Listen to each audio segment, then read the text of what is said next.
Welcome back to My Real Talk. I'm Kiara McLaughlin. And I'm Roger Southam. And for this episode, we're going to be talking about fees, measurements, and the meaning of RICS regulated. Awesome. Yeah. No further ado, let's get going. All right.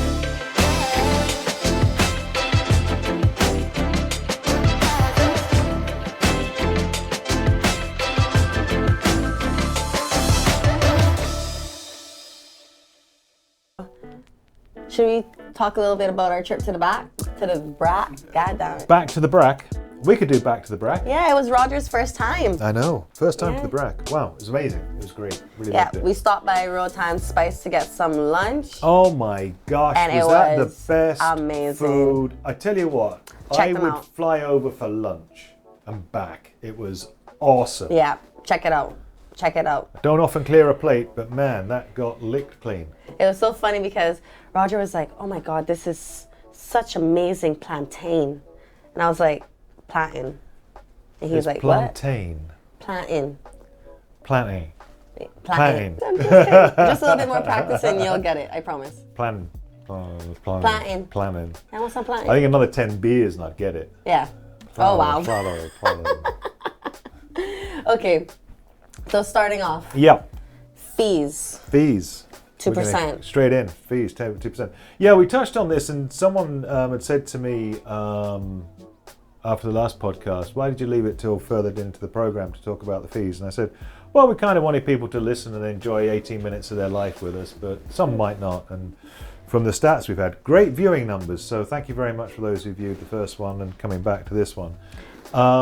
He has a good point though, because maybe it would have started the hype for the first episode if we did talk about the 2%. It would have been a thought, wouldn't it? Yeah. But we're not those kind of guys. Exactly. We're kind of mellow and we just You know what I smooth in mean? and we just roll along. Anyway, so we are RICS regulated, and I've been told I've got to explain what RICS is as well, and this is going in completely the reverse order of what we're going to do with this program. Okay, so are you talking about the fees or RICS? I'm talking about everything in one go, and I don't want to be doing that. Okay, well then let's talk about the fees. Let's talk about the fees. Okay. The 2% fees. So, where we're coming from with fees is all about value and quality of service. So it's not about trying to charge as much as you can and trying to get away with what you can get away with, in my opinion. So I think it is right that we look at what other markets charge, we look at what is reasonable for the job, and as house prices are increasing and land prices increase and commercial prices increase, whatever percentage we're taking of what have I done? Whatever percentage we're taking of the price, our amount will go up as the price goes up. Right. Right? So if we had 2% of 100,000 and that 100,000 goes up to 150,000, Right. our fee goes up. We don't need to change the percentage. So it's one of those quirks. And I've seen it in some of the restaurants here where they've put their service charge up from 15% to 20%, but the food prices have gone up already anyway. Yeah. So their 15% would have gone up, so why tag up 20% on service charge? I mean, that just feels wrong. And I think it also discourages people from then tipping as well, but we won't go down that road. We're talking about house and our fees. And what we want to create and what we want to deliver and what we want to serve for Cayman is more of an English estate agency where if you went over to England and you got 2%, you'd be biting people's hands off. Right. They'd be absolutely What I jumping kind over of the want people to understand as well is we're not charging all of our clients 2%. No. There's stuff that we negotiate and factor in, which with working with us, we can do for the listing agreement, which I think people need to understand. Yeah, absolutely. Because I've gotten messages like, what are you doing with this 2%? That's too little. And I just want to say, listen, there's things that are discussed before deciding on a commission percentage. Absolutely. So we're saying from 2%. Yes. And the different factors are what people want to do about marketing, what people want to pay in terms of the measured floor plans we can produce for you, the virtual tours we can produce for you. Now drones. Now footage. drones, I know, drone expert. Add that in there. Who thought drone expert? Oh man, do you know, I didn't realize what a control freak I was until I lost that drone in the sky. Yeah. Now I'm not bad with heights, and I've worked on myself to improve Paul's my gonna watch ability. this. I know he's fine. I've been improving myself on heights, so I'm pretty good. But what I'm not great at is if I'm dangling something. You know, remember Michael Jackson dangled Prince over the balcony? I could have never do that with my phone, let alone with my baby. Lost me. Michael Jackson. I know. You're bad. Yeah, know. that Michael But- Jackson. He got his baby and he dangled him over a balcony. You've never seen this? Oh, this is back in the Dark Ages. So when Prince Arthur was King of England and things like that. Anyway, so A little history. I can't. So anyway, so that freaked me out when that drone was up at 100 meters, and I'm kind of, where is it? Yeah. Where is it? You're That looking was at the funny, screen though. and trying to find it. That was funny. You tell me when you can see it again, girl. You tell me Yeah. when you can see it. We'll get it back. So basically, that's the capture of the 2% and what we're trying to do. Not the drones, the fees, the value, the quality of service. Exactly.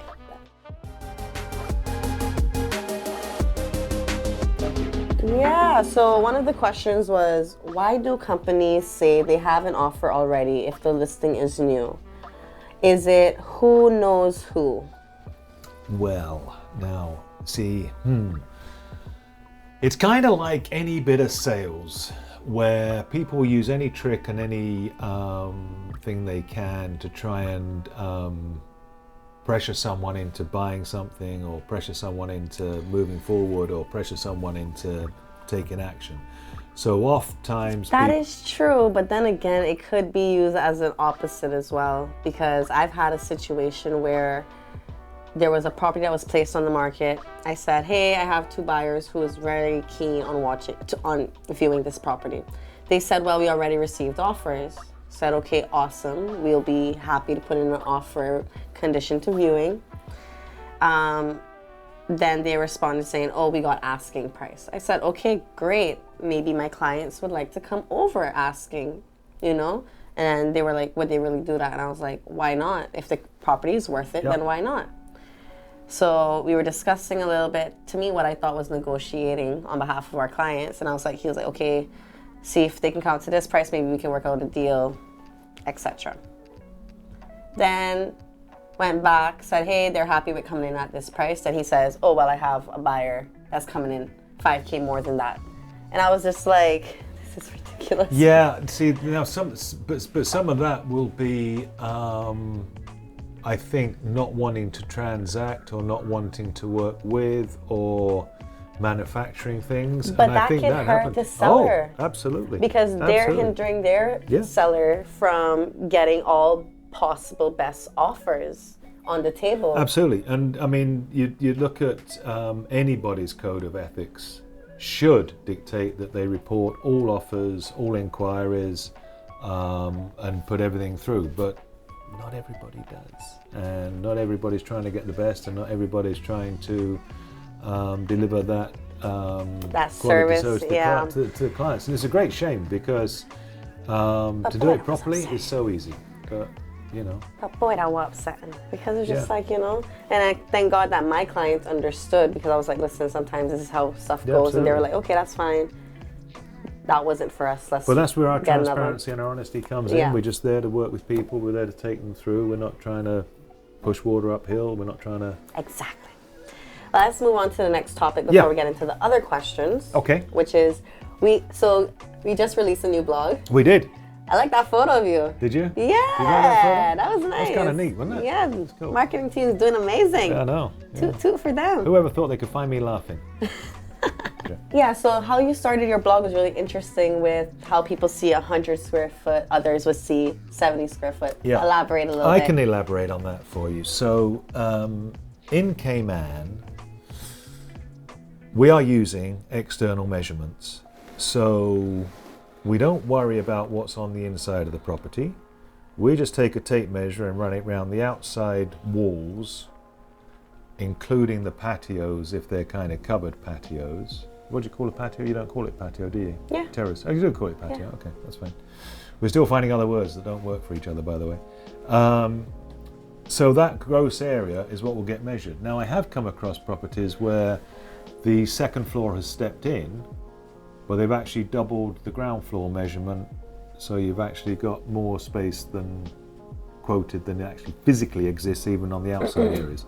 Now, in nearly all other countries, and I think it's pretty much all other countries, you use a net internal measurement, and you would measure the inside of the property, and you wouldn't include things like a staircase, you wouldn't include the toilet, you wouldn't include cupboards. You would have what is living space, basically. Okay. So you know how much living area you've got. So by doing the external, you're getting all the internal walls, you're getting all the pipes, all the cupboards, all the understair cupboards. For the measurement. For the measurement. Okay. So that's how you can have a difference between 100 to 70. And it can be that quantum of difference. And I've met people who bought properties on Ireland who've, when they've moved in, I thought, this doesn't feel quite as big as I thought it was going to be. I've had that too. And then when you explain to them why, yeah, I've had that. I had that as well. So with our wonderful 3-in-1 camera that does the virtual tours, we actually produce measured floor plans, but the internal measured floor plans, so buyers can know on our listings the size of the rooms. Yep. But if you're buying and you want to know the size of rooms, you can we'll happily come out and do a 3-in-1 virtual tour for you and produce the measured floor plans. Yep. So you can find out the real measurements on that as well. Someone asks how to invest in real estate as an 18 to 20-year-old. Right. Okay. So depends on circumstances what the 18 to 20-year-old is doing. They would need to have some provable income to be able to get a bank loan or financing. So let me say this in the Caymanian way. Once you get out of school, find out what you want to do with your future. If it's going to A-levels, if you're going straight to UCCI, or if you're going overseas for 2 years. Once you come back, get a job. If it's by hour, then you have to wait 2 years for the bank to pre-approve you. If your salary, I think it's 6 months to a year that you have to wait. And then after that, save. While you're in college, save. What else are you doing? Partying. Exactly. So you have time to save. Saving is so important because you do need some form of down payment, something to show that you want the property. Yep. Unless you have nice parents that can buy you a property in advance, then that or help with the deposit. Or help with the deposit. Yep. That's an option as well. Yep. But yeah, mainly of it is just saving and being committed to your job, and don't get a loan like a car before you get a mortgage for a house, because it will delay you. You'd be amazed by how much. Very good advice. Yes.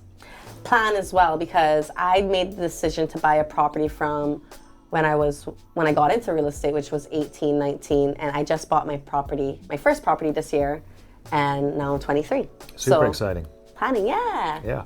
I feel accomplished. I feel like an adult. Good girl. Well done. Yeah. I think that deserves a bounce. Boom. Wow, bounce. Not fist bump. It's a fist bump, really. What did our seller said? She's also from the Caribbean. She said, yeah, all of the Caribbean say bounce. Yeah, they did. I was like, see, Roger? Yes, she did. But now, slowly but surely, one at a time, we're getting them to say fist bump. What did you say voluntarily the other day? Fist bump. I don't recall.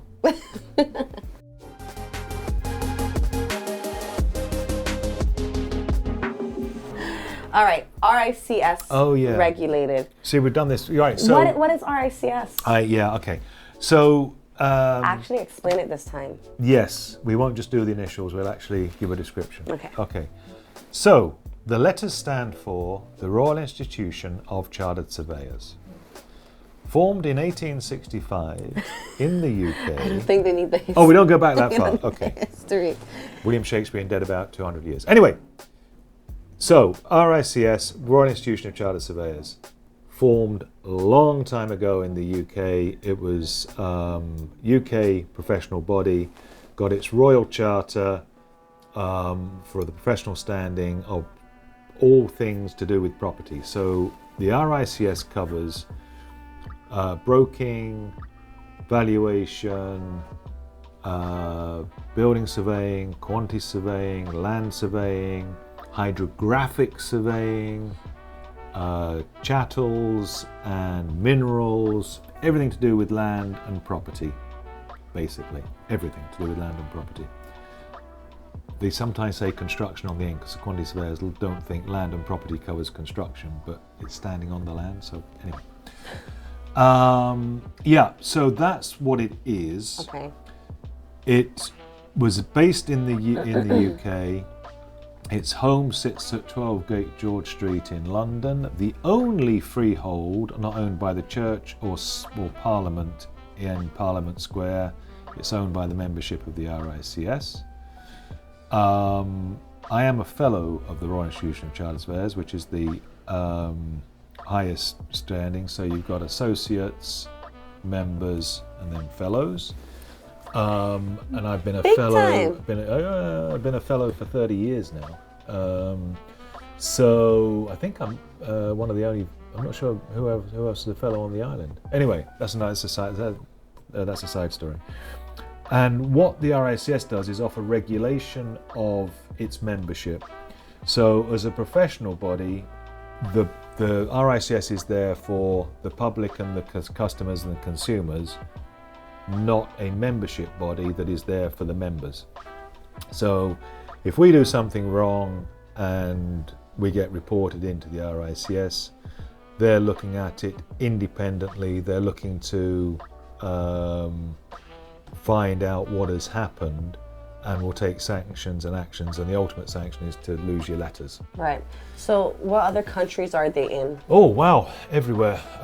India, Australia, I'm asking Europe. this question because I want everyone to know that this isn't just in the UK, although it was. No, it is. No, it's worldwide. So Middle Started East, in UK, yeah. Middle East, Australia, India, America, Caribbean. So this isn't something that just came out of nowhere. No, absolutely. Yeah. No. It's been 160 years in the making, and there are about 130,000 members worldwide.